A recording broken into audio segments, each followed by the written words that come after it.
So ngayon mga kabady, nandito tayo sa Barangay Dumantay. Dito po malapit na sa bypass road. At dito pala po ay maraming mga tindang mga pares o pagkain o mga may merenda.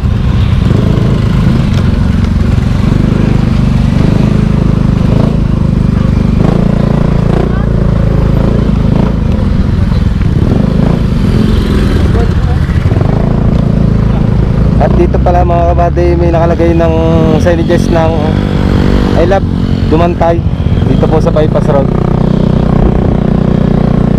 Oh, ang ganda oh mga kabady, I love Dumantay.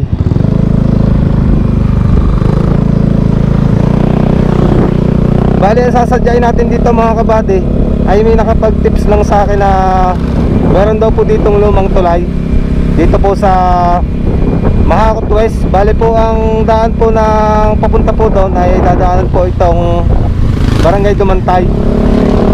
Bale dadating po tayo ng arko ng